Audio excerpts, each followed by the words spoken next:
Hello and welcome to BW Business World's Elite CX Coffee Dialogues powered by Unifor. In this series, we meet a variety of senior industry leaders from varied industry sectors who talk about what they think constitutes for fantastic customer experiences. In today's edition, we are very happy to meet with Mr. Darshan Chinnappa, who is CEO at Transact Global. Darshan holds a master's in business management. He started Transact Global in the year 2008, and from a very small team, it has grown to a 1200 plus employee organization, and it caters to about 75 plus global clients. While he's a hands on entrepreneur, something that's very interesting about Darshan is he enjoys teaching and imparting his experience and wisdom at various B schools across the country. And while he does that, he's also a consistent learner himself. If I'm right, Darshan, you are currently pursuing an AI course at ISB? Yes, I'm pursuing a leadership program in artificial intelligence and machine learning from Indian School of Business. That's, Yeah, that's I've been fantastic. pursuing that for the last about 6 months. Wow. Yeah, that That's really, really humbling and even inspiring that a hands-on entrepreneur is also upskilling himself while he's catering to his large business. yeah, I think the world has changed now. Earlier, it used to be practicing doctors, practicing lawyers, practicing architects. But today, I think unless we keep learning new things, I don't think we are going to be relevant in the market at all. So, it calls for us to keep learning, to be On relevant. Yes, Yeah. sure, sure. On that note, I'd also like to welcome my co-pilot and co-moderator, Thank you. Mr. Harish Rayadurg, who is also a senior technology leader and is currently the country head at Unifor. Thanks. Welcome, Harish. Thank you so much.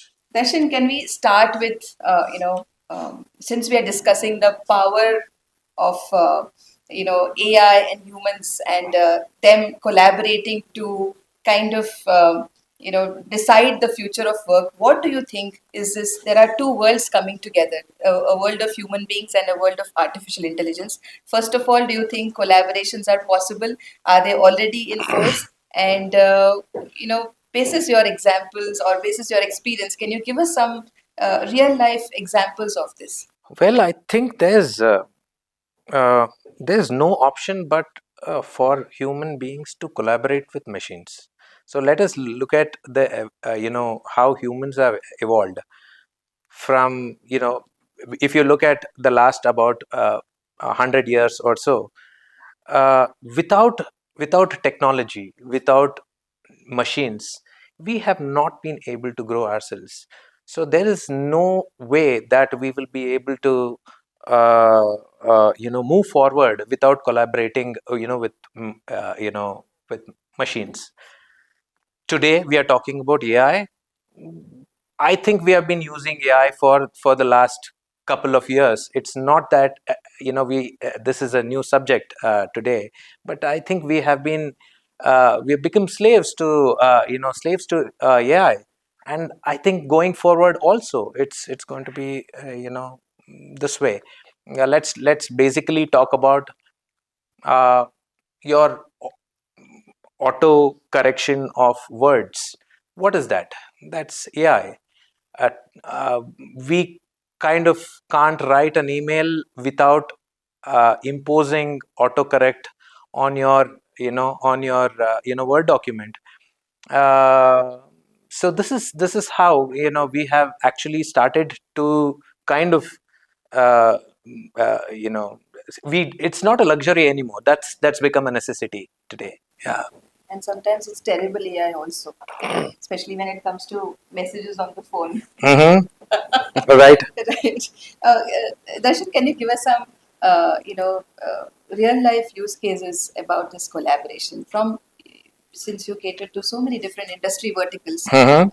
maybe some examples about this collaboration? Well, I would like to talk about basically, when you look at AI, I mean, the example that I gave you, the simple, spelling check Yeah. itself is, Yes. AI. Yeah. We talk about self-driven cars, or we talk about, AI, and this is a feature in the new age cars, ADAS. Uh, automated driving assistance system. That's AI too. I mean, today in every stage of life and every walk of life, there is AI that you are using, and I think even in my field, for that matter, for us to be relevant, I think we need to be collaborating with AI for us to be relevant in this industry. Okay. Yeah. So you don't see a future of work without AI, and we are already getting into that heavy dependence on machines while there is human Absolutely. interaction. Um, Humans have only started becoming better. okay. There is technology to aid it. Okay. When you come to think of drafting an email, uh, today I see most of the people actually making use of chat gpt to pick up some points from, so it makes your job slightly more easier. You would possibly take 15 minutes, now you take about 5 minutes, so it's making you efficient. I'm trying to give you uh, uh, very crude examples, but so that the audiences get to understand how it is actually aiding people to become slightly more smarter. Right. Yeah. Right. We also want examples from your core business. Mhm. In terms of, there might be some challenges that you might have Right. faced in this collaboration of AI and workforce. Correct. Can you throw some light on both the opportunities and the challenges of this collaboration, Sure. from maybe some of your client organizations or maybe from your own company? Well, I realized about 4 to 5 years ago that uh, my clients are not going to be spending as much money on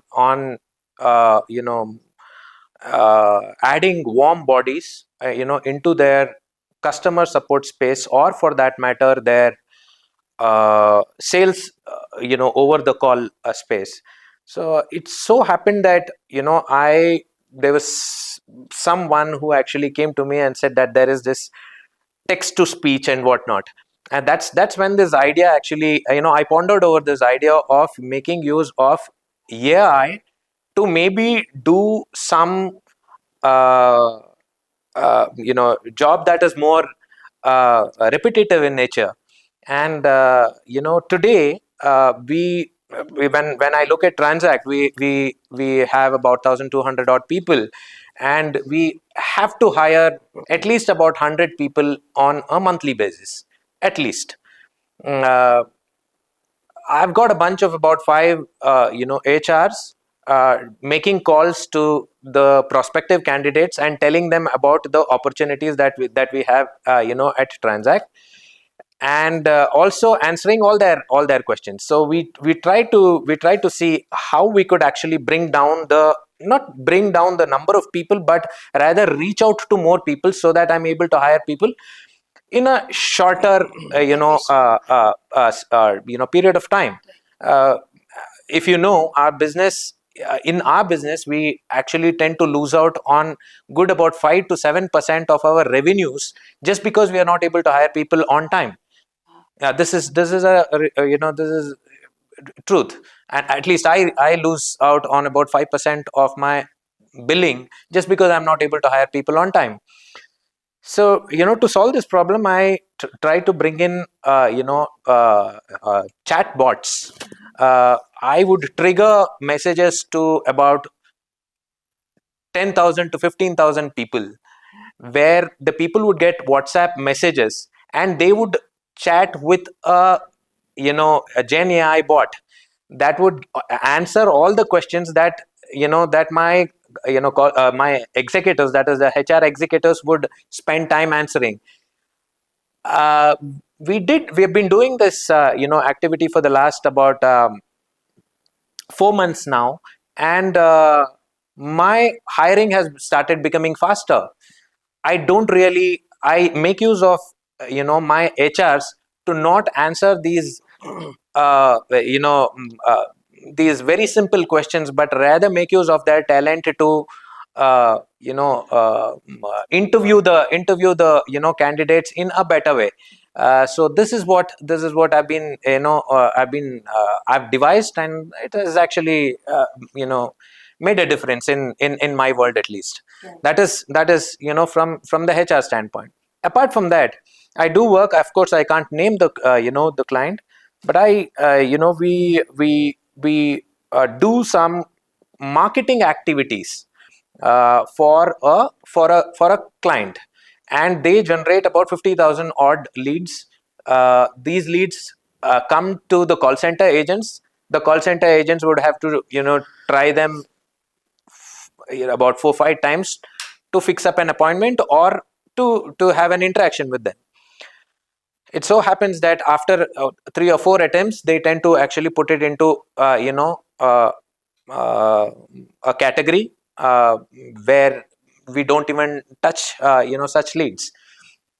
Again, here we have devised voice bots to reach out to these people, where the quantum of database that we are able to reach out to is in a day about 15,000 odd people.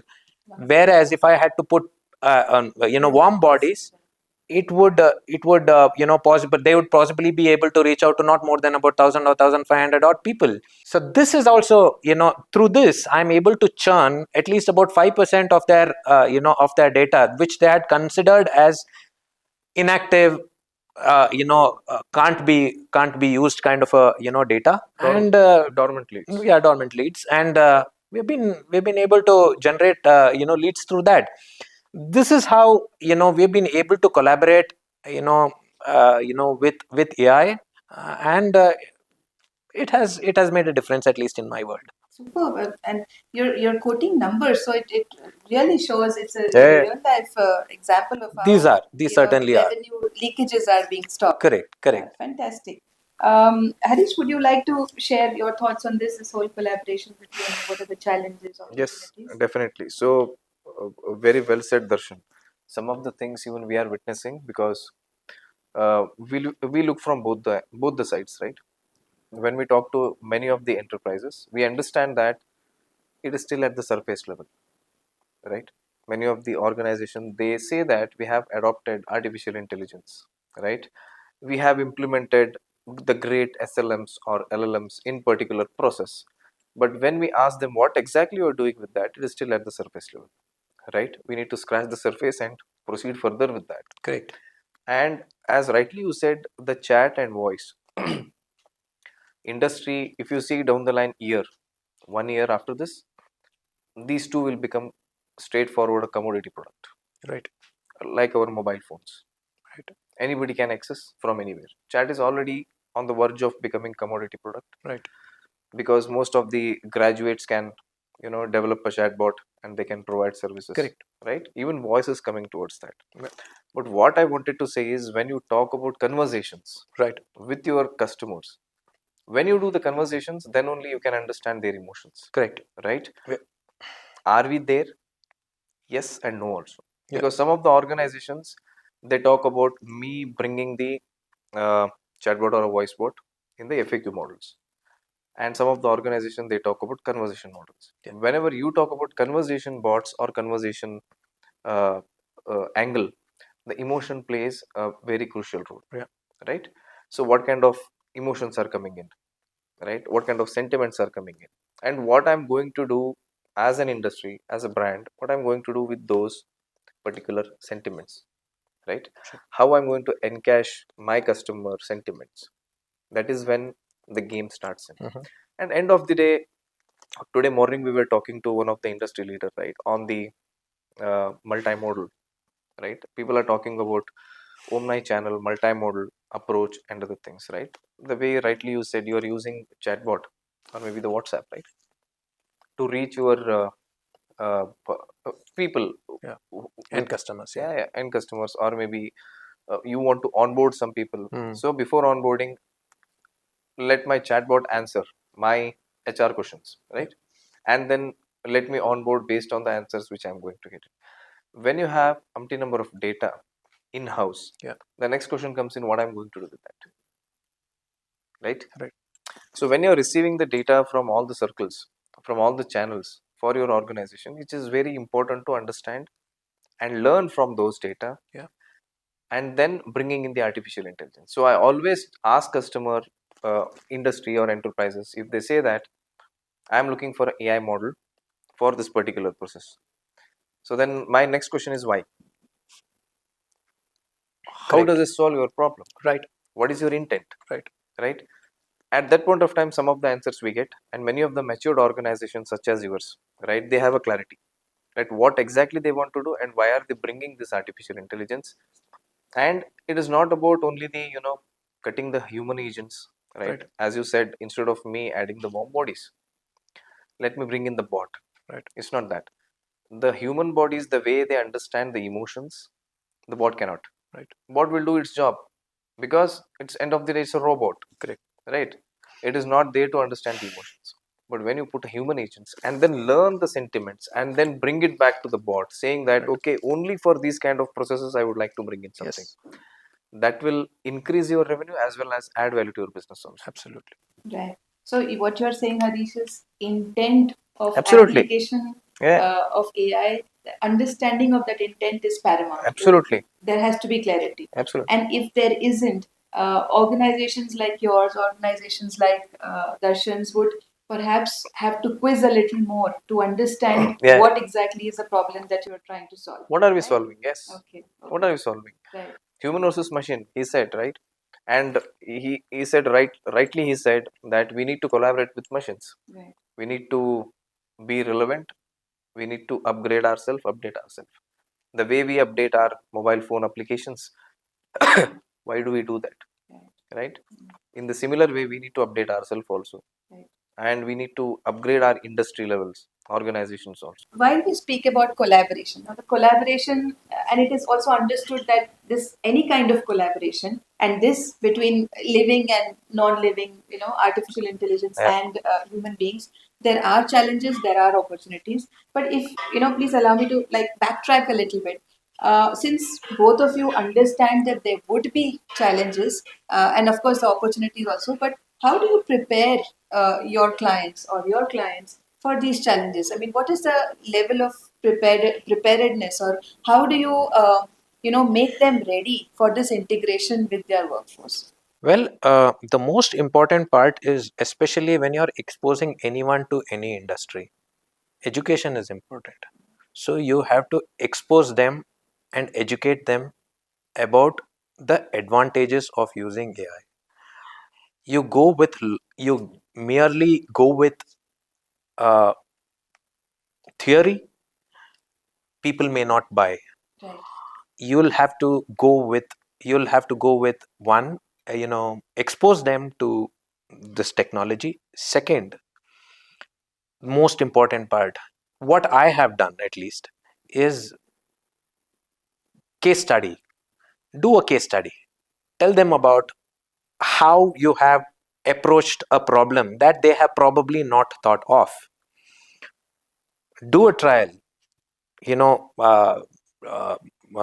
make a note of the expenditure that has gone into using AI. Compare it with how much the client would probably spend if they were to be using warm bodies.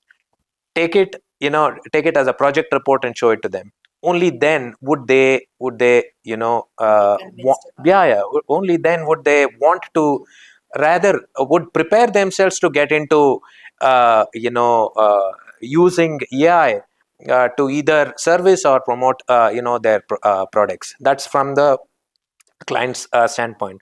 So is the case with your own employees, your own people in the also in the management levels. When I said to my HR team that we are going to be using bots, there was resistance. there was resistance. Of course, the resistance happened a little later. There was apprehension. Okay. Is this at all going to work? What is a WhatsApp bot going to do? So you'll have to, as a leader, you'll have to, own it. There are umpteen number of failures that I've had. So for this one success story that I'm talking about, I must have failed about three or four times in the past. You try to better it, you try to train it better, and then it gets to some shape. You take it to your people and then you tell them that this is what is going to be done. That's the time when the sense of insecurity actually starts. And I've passed through this stage. That's when people start thinking that this can be done by machines, so my job is at stake. That's exactly when you actually start making use of your people to do tasks that probably at this stage, at this juncture, that AI won't be able to do. Slightly more intelligent things, slightly less rudimentary things. That's how you actually tend to rather gear your team up to adopt AI in their you know in their Right. at least workspace. Right, right. So what you're saying is, you have to prepare like a report, and you would have for many of your Certainly, yes, clients. yes, yes, And yes, when I say clients, both internal as well as external yes, clients, yes, your yes, employees yes, yes, as well as yes. customers. Harish, Unifor, 1,500 odd clients, Yeah, yeah. 750,000 end users, so many countries that you're present in. There must be, you might be very rich on use cases, and perhaps you are also using this because this is what reaching out to somebody that needs this kind of, like Darshan was mentioning, this kind of convincing that you know uh, AI is not replacing Yeah. humans, but it is complementing their Complementing. skills. So can you give us an example of or two from your set of clients? Yeah, definitely. So we were dealing with one of the leading private bank, Okay. year back story, with some 4,000, 5,000 Mhm. capacity of agents, outbound process, right? It can be anything, selling any of all 36 varieties of products, and understand. And also the receiving some of the calls with related to queries, customer service.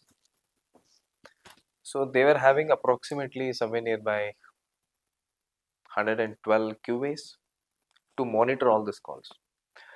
So we visited them, we did the exercise, we met the contact center person, and they told me that we have 112 QAs, 100 QAs, and some 12 QMs, managers to manage them.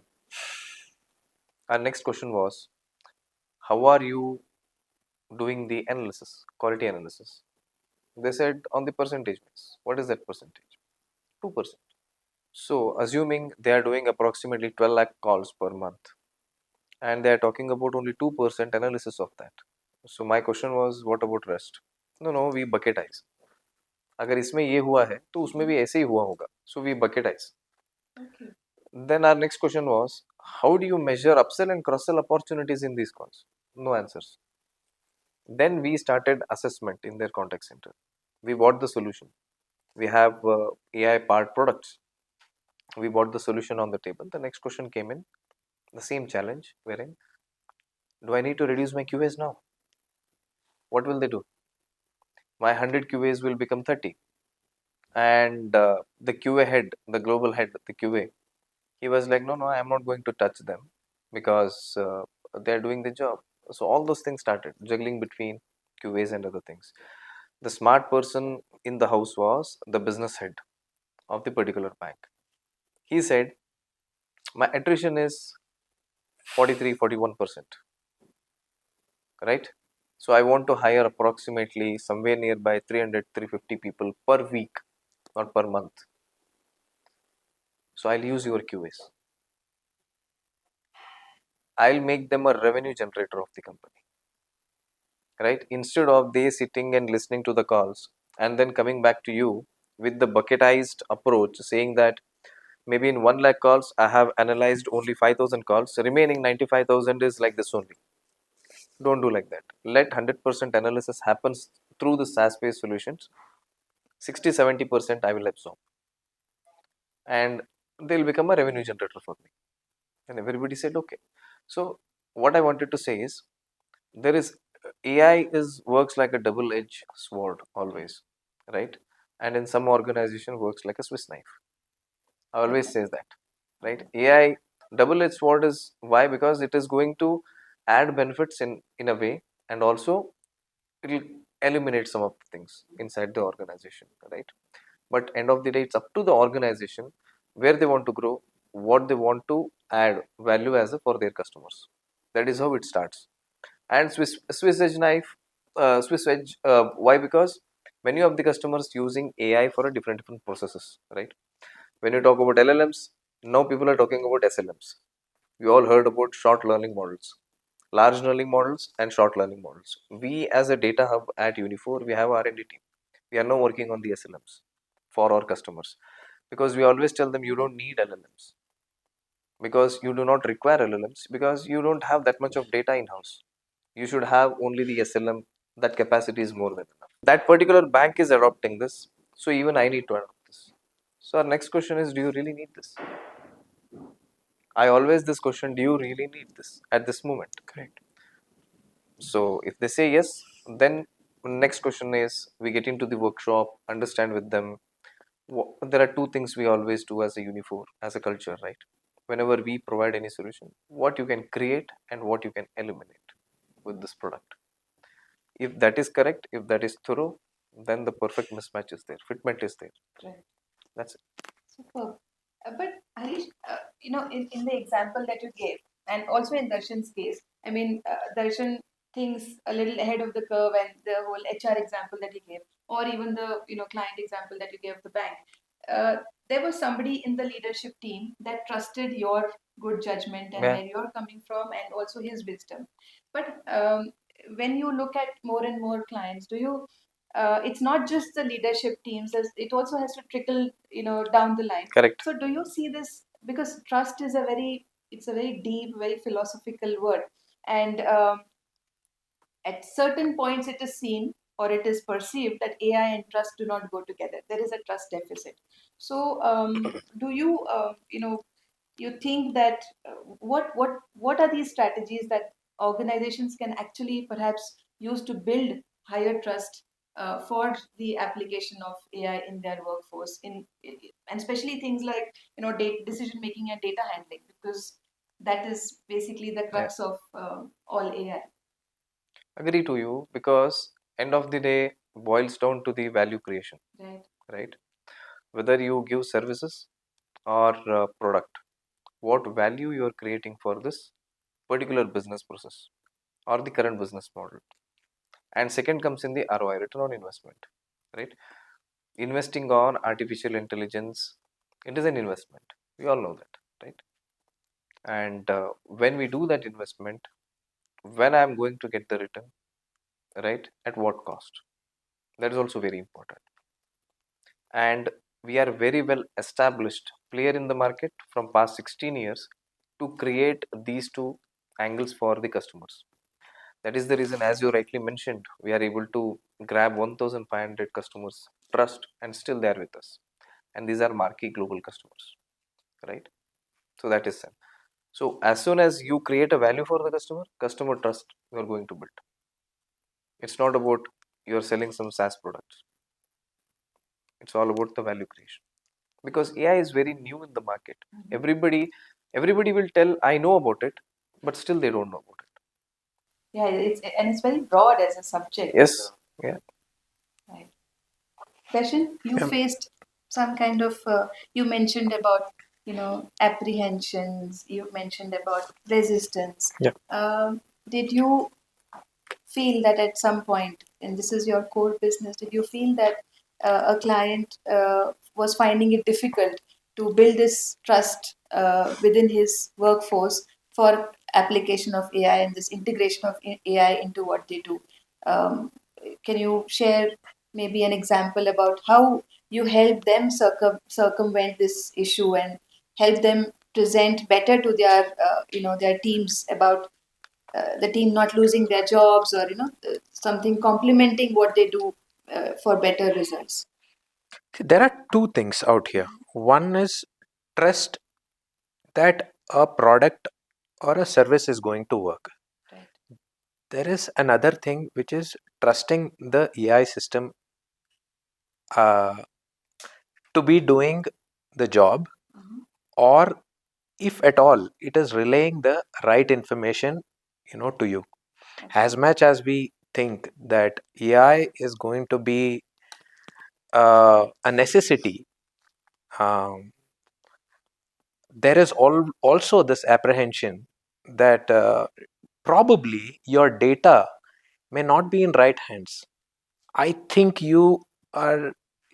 still feel that our mobile phones are listening to whatever we are talking about We were now. just discussing this during the break. So Yes. Yeah. that itself is trust. Mhm. Now it's very important to, I mean, there are a lot of AI models. It's very important to evaluate, before you take it up with a client. It is very, very important to evaluate, have a proper agreement with these players, to make sure that your data does not get compromised. You just imagine if you're going to be using some kind of AI model to do medical triaging, let us say, and there is this person who says that, I have a mm, serious ailment with respect to my heart or whatever. This information is actually there in the cloud, and from there you get to know who this person is. True. And this information getting actually passed out to probably someone else in the market. So it's kind of, we are like, like we all know, it's in its early stages. We have to do a lot of evaluation, one, especially when it is actually giving information. It's equally important, especially to regularly audit the information that is passed by your AI model. If that information is right at all, or not, is something that we need to keep a check on before you take it up with with a client. So we are talking about one part, which is, how do we trust maybe ChatGPT. Right. That is one part. Product The itself. product itself, Okay. you're integrating that with your engine. Right. Second is, these are exactly the same questions that are going to be asked by your clients too. Once this part is like, kind of, you have firmed up on having a proper agreement with these guys, you can then test it, and then, we like the point that I spoke of earlier, uh, do a proper project report, take it up with your client, and then tell them that when you're taking things up with your clients, it's very important that you do all this groundwork before you take it up with them. And this is how they're going to trust that, it's okay to be adopting AI in your business. True. True. You spoke about data in the wrong hands, and this is a huge concern. Yeah. Which leads me to my next question. Ethical AI is something that is being while AI is being spoken at mostly all forums today, any marketing forum, any CXO forum. Ethical AI is also a topic of discussion. Correct. And a very important topic. So, what do you think are what ethical considerations should be taken into account while using AI in the workplace, and to ensure a level of fairness, a level of transparency, accountability in this whole human AI kind of collaboration? Well, this is a very, very, very complex question, for me to answer. I'll try. Uh, Let me just give you an example of what happened recently. I was looking for a HR. Okay. I posted my requirement on LinkedIn. Mhm. It was my HR who posted this requirement on LinkedIn. Okay. She said, need female candidates. Hmm. Okay, her account got blocked for a week. Right, I would assume that. Yeah, yeah, okay. We were actually looking for. I mean, just let's say that we are going to have a bunch of people Right. to counsel women who are pregnant. Mhm. Okay, obviously a pregnant woman wouldn't want to be interacting with a man, Mhm. right? So you need women callers. Yeah. Okay, To you have give that your same level of empathy or understanding right, of the situation. right. Okay, I mean, okay, it's from more that more perspective. than anything. It's Okay. like comfort Right, levels. right. But was that explained, Darshan? As in, not this particular case, but Hmm. when you mentioned that you wanted female Female HR. HR candidates, Hmm. was something else mentioned in description, or was it? It said our requirement was quite simple. We needed HRs, Mhm. but we also needed a blend of men and women in the team. Right. So we put up this requirement of girls or women. Her account got blocked. That's when I realized that uh, though I mean it may be considered as unethical to be looking only for a certain sector of the society, or it could be just men or women that you're looking for. In some cases the judgment is wrong. There could be a certain set of societies who are looking, let us say we have a bunch of people mm, who have inquired about a particular product, mostly from Haryana. Okay, and they have a different dialect. They don't speak Hindi the typical North Indian way. They have a different dialect. Right. So some client would expect someone who is from a Haryanvi background. So you give that as your requirement. It usually is considered unethical of trying to filter down people from a certain set of the society. uh, like I said, it's quite tricky to to answer your question on how can we make this ethical. Ethical, I think, by definition itself means what you want to follow. uh, what your principles say.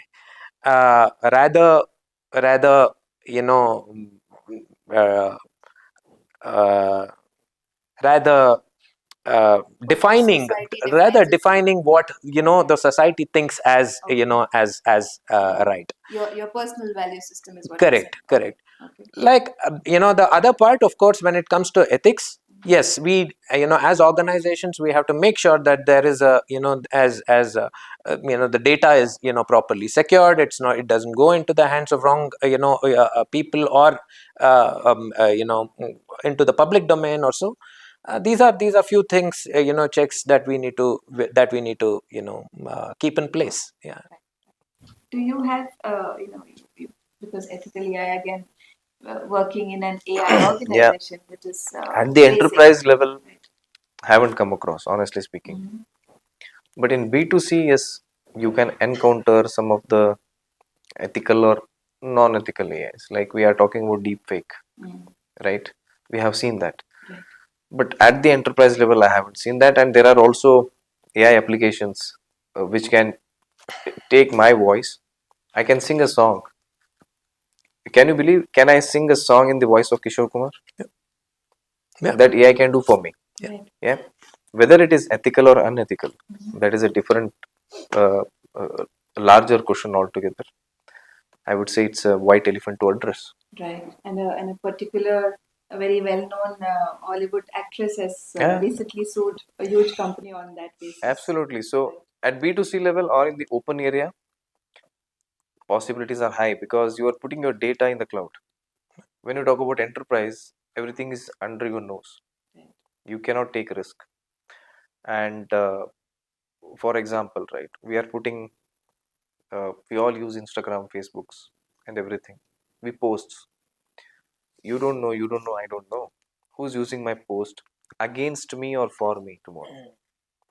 So possibilities are high. But at the enterprise level, I haven't come across, honestly speaking. Darshan, while AI is a subject matter in most boardrooms today, a key highlight in that discussion is also ethical AI. So, what in your opinion, as a practitioner and as an important part of this industry, what are the ethical considerations you think that companies should look into while looking at this collaboration, integrating AI into the workforce? What things do they need to keep in mind so that they maintain this tag of uh, being an ethical AI player? Well, as an organization, we are a ISO 27001 company. Data security is a very important aspect. When you're choosing, the technology, the AI technology, uh, uh, the most important part is to evaluate whether the AI player you're evaluating or the AI vendor you're evaluating is a reliable source at all or not. That's the primary part. And as a service provider, uh, there are certain things that we take into consideration. That's the data coming to us, it's used only for that particular activity. It's stored in a particular server, partitioned. The data is destroyed after a particular time. These are some basic protocols that we actually follow to make sure that uh, we don't uh, uh, give avenues for any compromise to happen in the current space that we are in the current space that we are into. And this is actually happening today. So today we are working with the government of Karnataka. We are working with banks, financial institutions.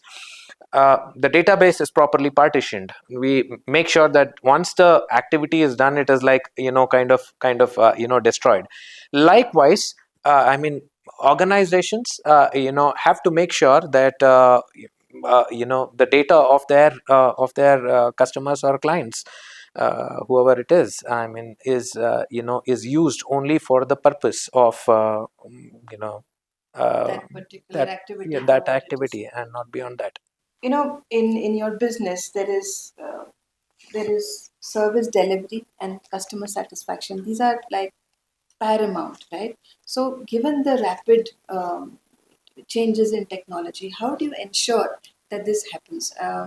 This is a very broad question, but I think there might be certain examples. You talked about educating the client, you talked about educating their workforce, but when it comes to service delivery and customer satisfaction, there is more than just educating and informing about this collaboration.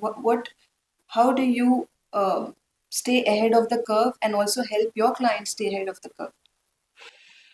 uh, Customer satisfaction is a basic requirement.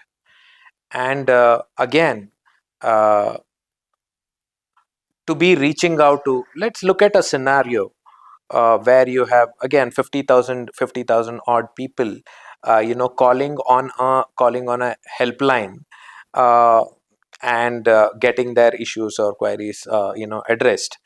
uh, we try to adopt again technology out here, where there is simple ways, where there is a AI based system that is actually calling up the customer, which doesn't really involve warm bodies. Again, AI based systems that are calling the customer and taking their actual feedback, and using methods that he spoke of to assess the sentiments, and then go back to the drawing table and see how the processes can actually be improved. And these the data sets are not 2% or 3%. These are almost 100%. This is how we try to make use of technology and and AI to keep our customer satisfaction levels at its highest level. This is a question for both of you. What do you think are some of the key trends in both AI and CX in, say, the next 2 to 4 years? Do you have some things that you can? I know that both of you are not astrologers, Mhm. but if you can share with us what you think is the future, what is the outlook looking like? I think people want to interact uh, at their leisure, at their time, and I think this would more so happen uh, through non-voice activities than voice activities. This is how I see the world to be. Of course, the the voice activities are here to stay, but I think when it comes to an inquiry, or when it comes to let us say some product that a customer sees while he's scrolling on Instagram or thing, he leaves an inquiry. He's leaving an inquiry, and there is someone who's actually picking it up, maybe after a couple of minutes or a couple of hours, and then giving him a call at a time possibly that's not suitable for him. So I think that this is exactly where the AI is going to play a role. He leaves an inquiry, and then that's when it starts interacting with the customer at his as at his time. And anything beyond the scope of what AI can do is when the humans take over. And I think this is how it's going to be. I mean, even for that matter, though people have their phones today, we send messages to people and ask if it is okay to call them at that time. I think this is how the world is going to be. uh, get them when they are free, and this can happen with less of voice and more of you know the chat based Technologies. yeah, Okay. I think so. Okay, great. Less of voice, more of chat based. If I may add, less invasive, more immersive is what you're saying, Absolutely, whereas absolutely. AI has to Correct, move in that correct, direction. correct, correct, correct. I think Unifor does that quite well, but would you Yeah, like to share maybe yeah, what your outlook is like? definitely. Put it in a different way, AI is here to stay, and the organizations are going to invest on AI. They will survive. It will be $1 trillion business within 2 years, right? If I say that why Nvidia share market gone up overnight, why people are looking at Nvidia like this? Because most of the AI behind AI GPUs are used from Nvidia, right? High intense GPUs. If I say that tomorrow in India, people are going to put large transformers to generate the large learning models, I will not be wrong, right? Because world is leading towards that era. So down the line, 2 years or maybe 4 5 years, the industries will stay here. Those who are going to adopt artificial intelligence in a right way. Super. Darshan, I'm not ending this without a particular question on your association with the government, and also your this you know problem solving passion. You want to solve a problem, and specifically either a business problem or a people problem, and if that goes via a government channel, that is really exciting to you. Correct. So I think both Harish and we were talking about it. Would you like to share something that you're working with the government on, or if that is if that is not very confidential, and if you can share that with us? Sure. I mean, as well informed, educated people, uh, uh, you know, we still do not have access to certain services that are offered by the government, and because of lack of time that we have and whatnot, we end up going to a broker who will probably charge you for some service that is delivered at a price that's below 100 below 100 rupees. I'll just give you an example. I wanted to get a family tree for myself, for after my parents' death, and I didn't know what to do. Though I was well aware of the government services, I still did not know how to get this a death certificate. I had to actually talk to a bunch of people, to know that a death certificate would, rather a family tree, would cost about $70, and you just had to go to a seva kendra to get a family tree and a set of documents that had to be given. And it took me at least about 5 to 6 days to figure out that this is actually given at a The a seva Bangalore kendra. one Kendras? If Bangalore one also does not I don't think by Bangalore one actually gives you a family tree. These are Janasnehi Kendras. Acha. Okay, Janasnehi Kendras. I also spoke to a bunch of lawyers, and they told me that I had to give an appeal I had to give some kind of a petition in the court, and they would give me some kind of a document, and they made it seem so so complex. This is exactly when I realized that there a lot of people, well informed people, though we are like always scrolling through the internet, still want to resort to going to brokers. This is an idea that I've given to the government of Karnataka, to have all this information on a bot. You ask, I need something, and it will tell you how are these services going to be delivered by the government, how easy, what is the cost that is that you're going to incur to get this this service. Can you avail this over the internet? Are there home delivery services for these? Fantastic.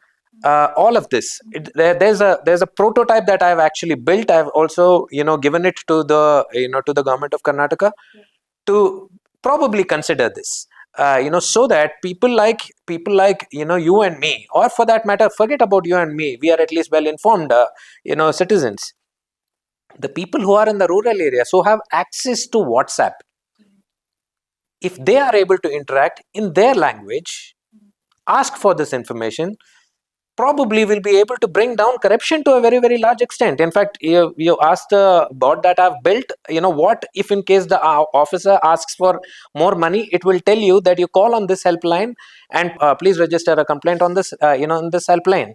This is exactly what we are trying to do to address this issue, what most of the people actually have in getting their services delivered to them. Right. So you spoke to us about ethical AI, and you're also speaking to us about how AI can help Reduce corruption? yes, and Oh, of course. us become more ethical. So, Yeah. Darshan, it has been a lovely conversation. Thank you so much for your time. Thank you. We've learned a lot about, especially from your use cases, and we really hope that many of these projects that you're working on, very interesting ones, we wish you a lot of success. Both Harish and I wish you luck on these. Thank you. Thank you so much, Pleasure. Darshan. Yeah, thanks.